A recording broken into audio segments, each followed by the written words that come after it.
Thanks for coming to my talk. I'm Josh Helgoe. I am a fifth-year PhD student at Florida International University, working with Dr. Mauricio Rodriguez-Linetti. I'm going to be presenting on what is essentially my life's work, it feels like. This is a review that finally got published in Biological Reviews in January. It's been about 3.5 years of grueling work with my PI and other colleagues, Simon Davey and Dr. Virginia Weiss. And it's essentially an attempt to integrate and unify all of our understanding of the mechanisms of coral bleaching into one model. But first, I don't want to get too far ahead.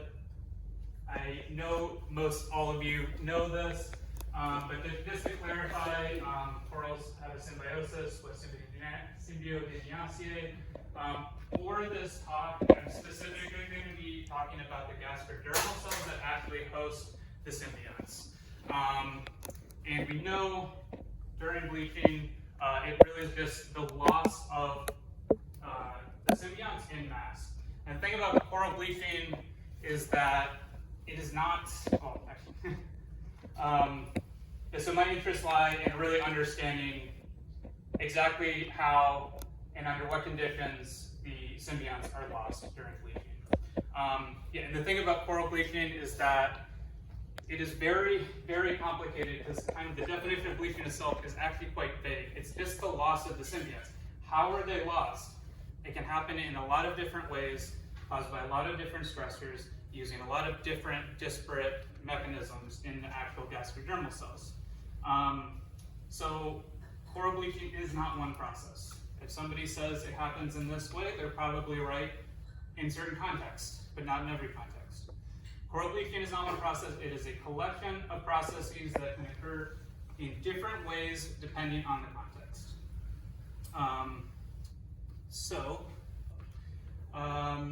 Essentially, who all here has played Connect the Dots? Okay, so this was 3.5 years of Connect the Dots.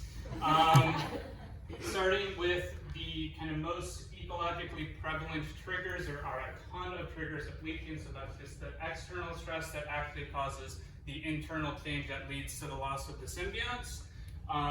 So we focused on these ones that are ecologically prevalent on a regional or global scale, and then the endpoints are the actual mechanisms by which they're lost. And the tricky part is actually linking the beginning, the trigger, or combination of triggers to the actual mechanism of loss itself. So I'll go into a little bit more detail, but essentially this is what we did and refined and worked on for a very long time. So we have the triggers, those are what cause the bleaching. The cascades are the physiological events happening within the cell. And then the endpoints, again, are the actual mechanism of the loss. So the whole cell dying, the symbiont being expelled. But I'll go into a little bit more detail here on each of these. So as we know, heat stress is the main cause of global mass bleaching.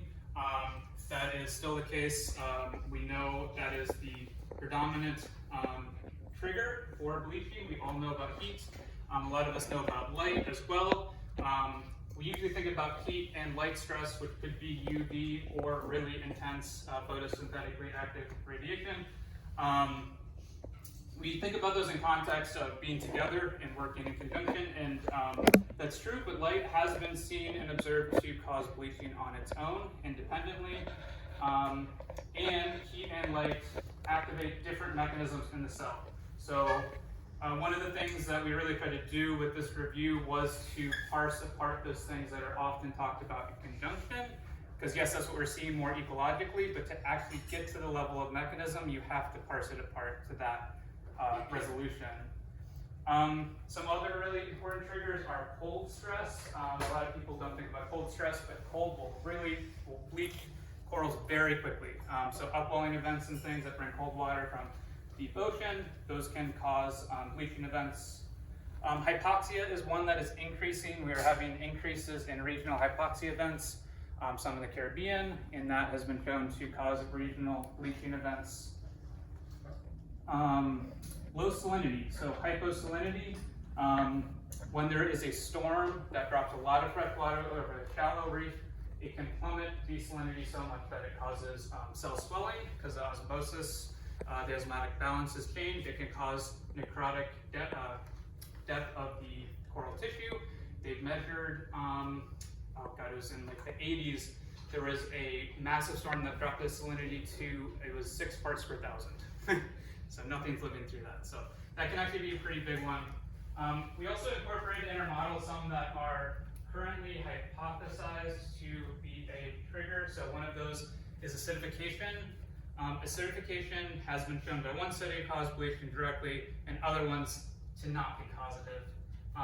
So that one's the jury's still out on, but it is a very interesting one.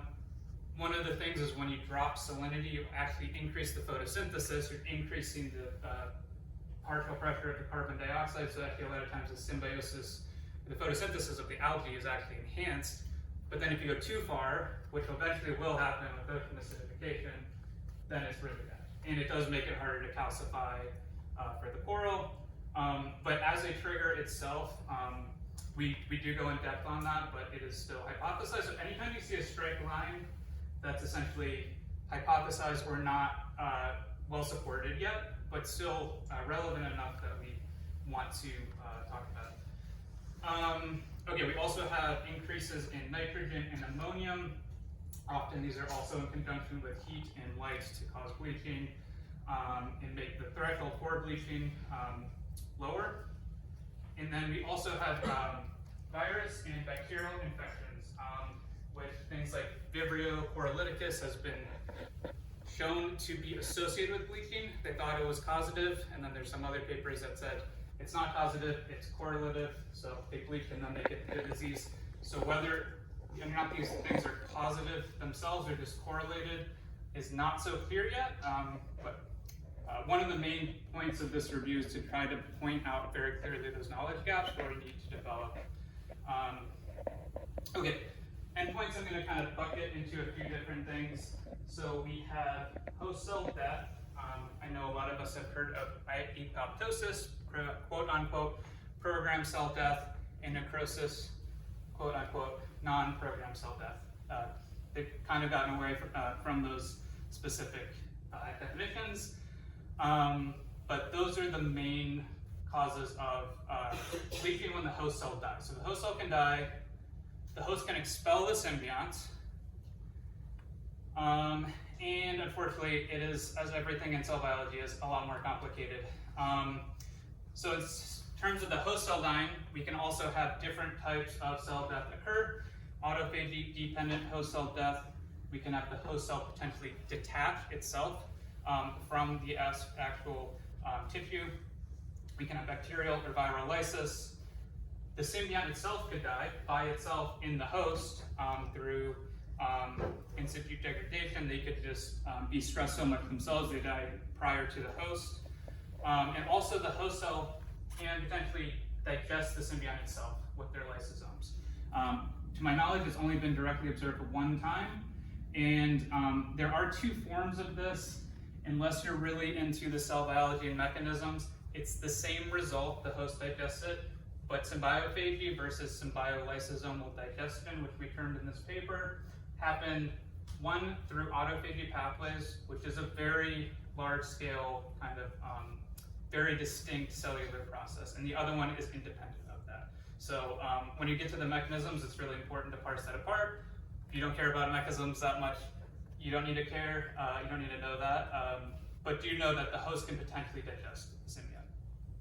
Okay, yes, and then exocytosis is just the expulsion of the symbiont. As we understand it now, this is the most common cause of bleaching, or endpoint of bleaching, seem to be apoptosis, which is kind of been observed to be an initial response that tapers out, and then exocytosis, which now the community has termed vomocytosis, which is, you can think about the host vomiting out the cell. It's a good way to remember it. It's just a form of exocytosis where neither the host or symbiont is like harmed when it happens, because a lot of times in infections, that exocytic process actually damages whatever the host is. In this case, that does not happen. But exocytosis is thought to be the, right now, the most common endpoint.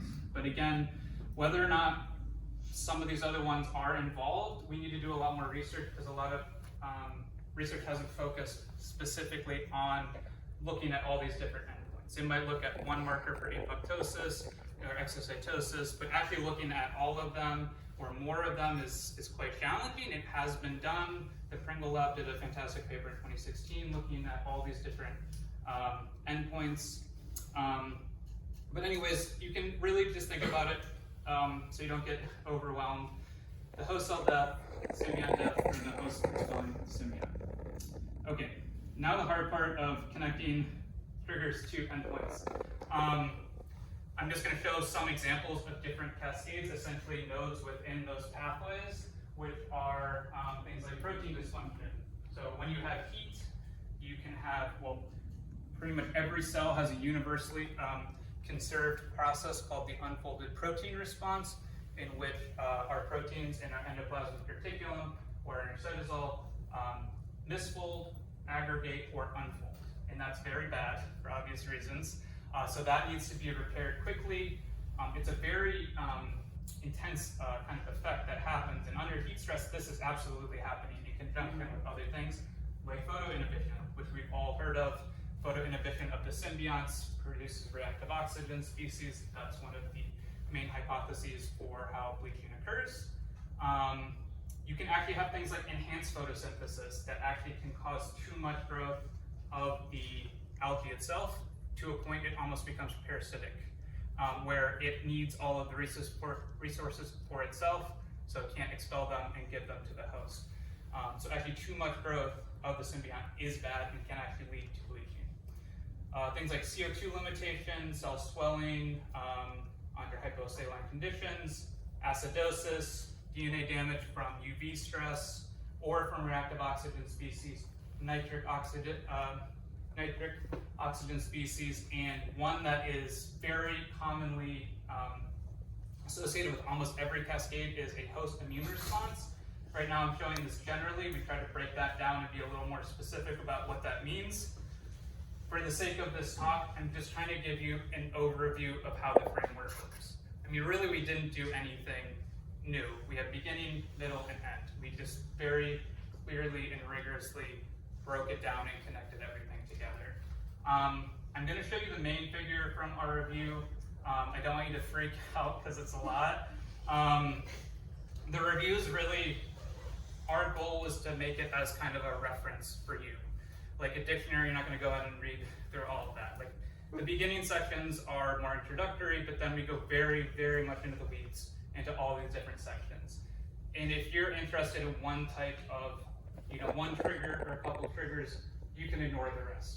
But actually, if you break it down and just look at it as a reference, it's actually a lot more approachable. And the review, I spent a ton of time trying to make it as visual and approachable as possible. You might see this figure and say, how is that approachable? But also trying not to oversimplify it, because that's also doing a disservice to the reader by, you get into these things and then they're not talking about it, and then you confuse, and it ends up causing a lot more confusion. And I didn't want that. So the goal was to be exhaustive, but within that, to try to make it as approachable as possible, okay? This is the main figure. Yes, again, so if you actually look and you trace any of the triggers, again, the triggers can and do initiate a lot of different pathways, some in the symbiont, some in the host, oftentimes both. So if you hear this argument, is the symbiont in control, is the host in control of bleaching? The answer is it's both, and it depends on the context, okay? It's not so clear cut. But yeah, if you just look at one thing at a time and follow the arrows, you can actually make sense of it, I hope. But this is just the bird's eye view. And just to get an idea of what it looks like, but we go more into depth. I'm not going into this, but we break down in about 16 other figures each area of this map, essentially. You can really think about this as an atlas for bleaching mechanisms. If you don't care about one part of that map, then ignore it. But if you do, we try to break it down as much as we were able to, and hopefully that provides a good resource. So just some conclusions. The mechanisms of bleaching are context dependent, okay? You really need to understand what the triggers are. Usually it's multiple triggers, heat and light, also ammonium elevation in the water. So let's take all of those into account. The holobiome, how a coral responds, is going to depend on the host species, the symbiont species, and also microbiome and other parts of the holobiome. As well, genetic, epigenetic, and phenotypic factors are really important to understand why certain corals are surviving or not. And I know there's a lot of interest in here in trying to understand what are these really resilient, heat-resistant corals, and how is that happening? How are these surviving the bleaching event when the other ones didn't? And really, what I hope we can get from this review is that we can point out or try to figure out what these weakest links are in the cascade. What's the breaking point where it goes from a trigger? Because I can simulate a lot of these responses, but that doesn't mean they necessarily follow through to an endpoint and bleaching occurs. But if you can figure out what the weakest link is, then maybe that coral that survived, it had the genes that upregulated more chaperone proteins and unfolded protein response, which is why it didn't bleach when the other ones did. I don't want this to just be stuck in theory. I'm hoping, I know it's very deep, but I'm hoping it can make things more approachable for other people and try to bridge that gap between the cellular world and the ecological and conservation world. So, well connected up.